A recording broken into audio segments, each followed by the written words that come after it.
우리에게 주시는 말씀은 창세기 41장 1절부터 16절까지의 말씀입니다. 창세기 41장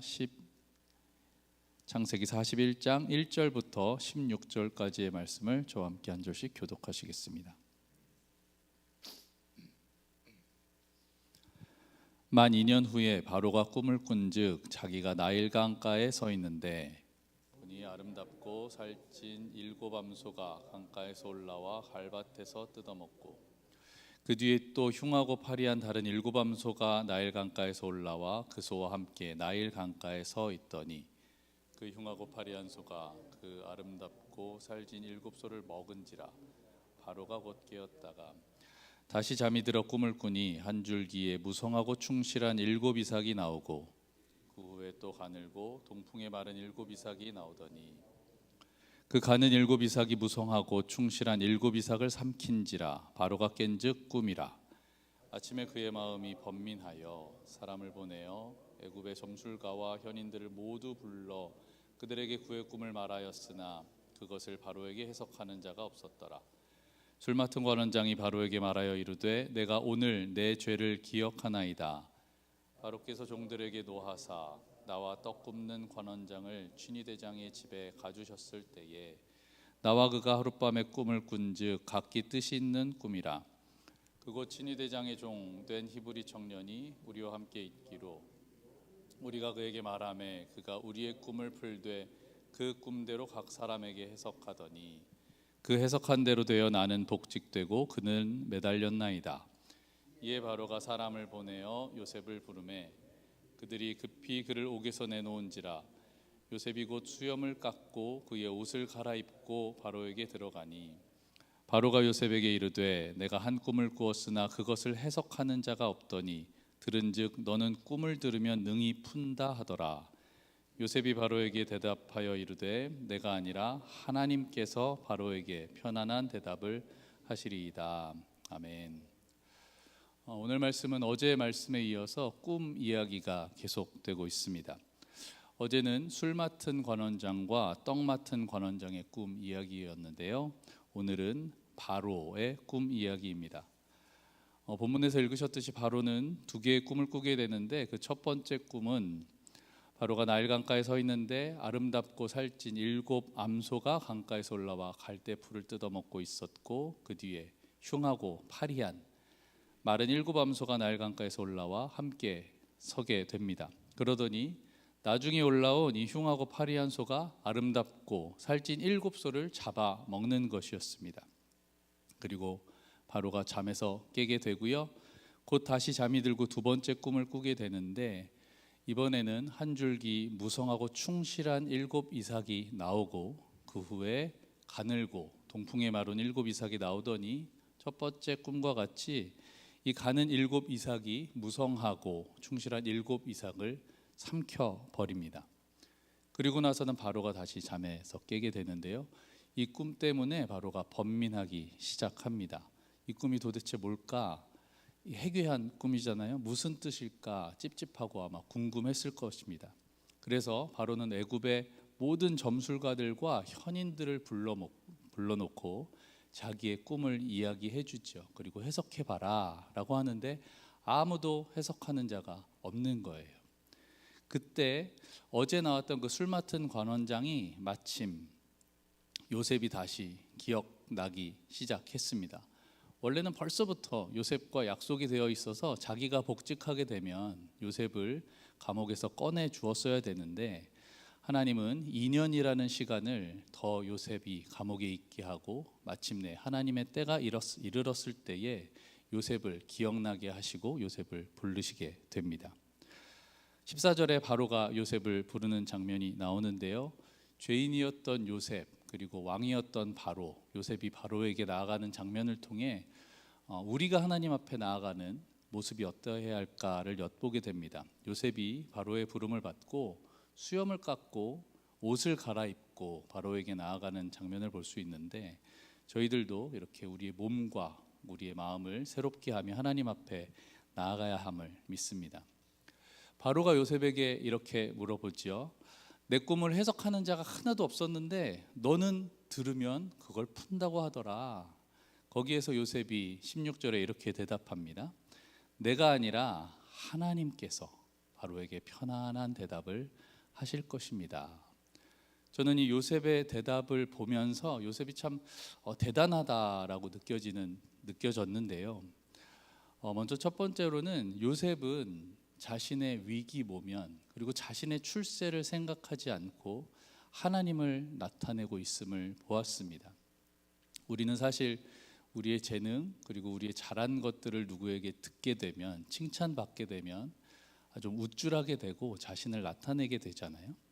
근데 바로는 요셉에게 그냥 뭐 우쭐한 정도가 아니라 야 애굽을 다 뒤졌는데 꿈을 해석하는 사람이 하나도 없었어. 근데 너는 한다며 라면서 이렇게 인정을 받게 되는데도 요셉은 온전히 하나님만을 드러내는 장면을 보게 됩니다. 사실 요셉은 지금 죄인의 신분이잖아요. 감옥에 있다 막 나왔잖아요. 바로에게 좀 잘 보이게 되면 이번에 좀 인정받게 되면 좀 감옥을 나갈 수도 있을 것 같고 이 위기를 모면할 것도 같았는데 요셉은 바로의 질문에 자신은 드러내지 않고 하나님께서 하실 것입니다 라고 드러내고 있는 것입니다. 그리고 또 요셉이 무엇이 대단한가 라고 제가 좀 생각을 해보았더니 요셉의 좀 그 상황을 제가 묵상하게 되었거든요. 사실 요셉은 충분히 하나님과 사람과 이 상황에 원망할 수 있는 처지에 있었더라는 것이죠. 형들의 미움을 받아서 죽을 고비를 넘기고 팔리게 되고요. 보디발의 아내를 통해서 자신의 믿음을 지키려다가 이 믿음을 지킨 것에 대한 보상은커녕 감옥에 가게 됐고요. 술 맡은 관원장에게 그렇게 굳게 약속을 받았음에도 불구하고 2년 동안 자신을 기억하지 못하고 계속해서 속된 말로 감옥에서 썩게 되죠. 이쯤 되면 사람도 못 믿고 상황도 못 믿겠고 하나님을 원망하고 나 하나님이고 뭐고 안 믿겠습니다 이렇게 할 만한데 요셉은 자신의 상황 그리고 자신의 편함을 보지 않고 편안케 하시는 하나님을 계속해서 바라보았던 것을 이 본문을 통해 이 말씀을 통해 볼 수 있습니다. 그리고 또 한 가지 사실 이 말씀을 참 많이 보았잖아요. 그리고 잘들 알고 계실 텐데 저는 오늘 처음으로 이 말씀을 묵상하면서 이 편안한이라는 단어에 멈추게 되었습니다.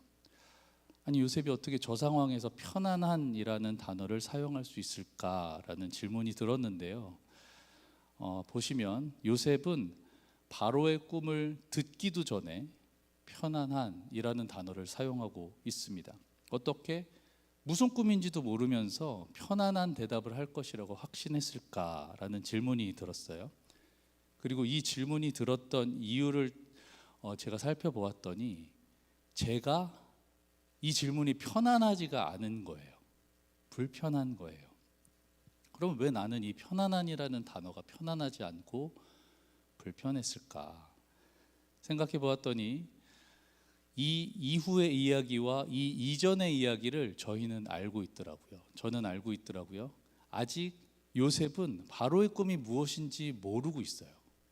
그리고 바로는 아직 요셉이 어떻게 꿈을 해석해 줄지를 모르고 있어요.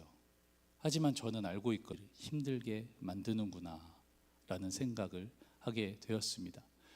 그리고 우리는 경험적으로 하나님이 응답해 주시는 것이 하나님이 우리에게 대답해 주시는 것이 늘 편안하지 않았다는 것을 경험적으로 또 알고 있는 것 같습니다.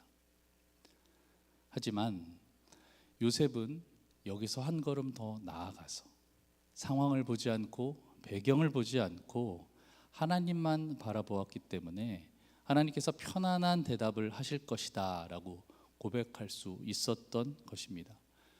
요셉은 자신의 출세, 위기 모면, 절망적인 상황은 보지 않고 하나님만 바라보았습니다. 하나님께서 편안하게 인도하실 것이라는 것을 믿었습니다. 하나님은 우리도 또한 편안케 하시는 분임을 믿습니다. 우리가 때로 불편하더라도 우리가 편하지 않더라도 그 불편함은 잠시이지 마침내 하나님은 우리를 편안하게 인도하시는 분임을 믿습니다. 예수님이 십자가를 지셔야 한다는 사실을 알게 되었을 때 그 마음이 어떠셨을까를 생각해 보았습니다. 불편하셨을 겁니다. 예수님은 하나님이셨고 십자가를 져야지만 인류 구원의 역사를 이룬다는 것을 알고 계셨다 하더라도 예수님은 겟세마네에서 기도를 통해 이 잔을 내게서 옮기시옵소서라고 기도했던 것입니다. 하지만 그 불편함을 감수하고 하나님을 믿고 그 말씀에 순종했을 때 마침내 인류 구원의 역사를 이루고 편안케 하시는 하나님의 뜻을 이룰 수 있었던 것입니다. 사랑하는 성도 여러분, 오늘도 우리가 하루를 살아갈 때에 나의 출세를 위해 나를 높이지 않고 어려운 상황에 있다고 하나님을 원망하지 아니하며 모든 상황에서도 불편함은 잠시이지 편하지 않은 것은 잠시이지 마침내 우리를 편안케 인도하시는 하나님을 믿는 믿음을 가지고 오늘 하루를 살아갈 수 있는 저와 여러분이 되시기를 예수님의 이름으로 축원합니다. 아멘. 우리 함께 기도하기를 원합니다. 첫 번째로는 나의 편함이 아니라 편안케 하시는 하나님을 끝까지 믿고 바라보게 하여 주시옵소서. 내가 아니라 하나님께 하심을 인정하고 하나님을 바라보게 하소서. 함께 기도하시고요. 또 한 가지는 우리 아픈 사람 그리고 위로가 필요한 자들을 위해서 이 시간 함께 기도했으면 좋겠습니다. 그것이 자신이 될 수도 있고 가족이 될 수도 있고 우리의 주변 목장 식구들 또한 사역팀이 될 수도 있을 것입니다.